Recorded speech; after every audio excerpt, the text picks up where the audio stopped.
Hello everyone, আসসালামু আলাইকুম। আজকে আপনাদের সাথে খুব সুন্দর একটা ওড়নার ডিজাইন শেয়ার করব। আশা করছি আপনাদের ভালো লাগবে। এই হচ্ছে ওড়নার পুরো ডিজাইন। এই ওড়নাটার মধ্যে যে কাজটা করব একটু একটু করে আপনাদের সাথে শেয়ার করব।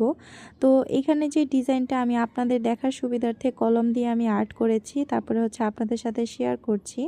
আমি হচ্ছে সবসময় ফ্রি হ্যান্ডে আর্ট করে থাকি।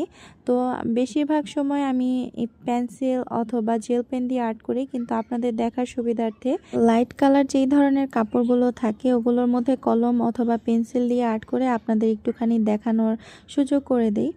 তো আমি এখানে সাদা কালার ওড়নার মধ্যে অরেঞ্জ কালার সুতার কাজ করব, আর এটা ড্রেসটা হচ্ছে অরেঞ্জ কালার। তো ড্রেসটা অরেঞ্জ কালারের মধ্যে সাদা কালার সুতা দিয়ে অলরেডি কাজ করেছি। তো এখন হচ্ছে ওড়নার কাজটা করব, আর এটা হচ্ছে সুন্দরী সুতা। যাই হোক, আমি আশা করছি আমার আজকের ভিডিওটা আপনাদের ভালো লেগেছে। যদি ভালো লাগে লাইক করবেন এবং আমার চ্যানেলটাকে সাবস্ক্রাইব করে সাথে থাকবেন। আল্লাহ হাফেজ।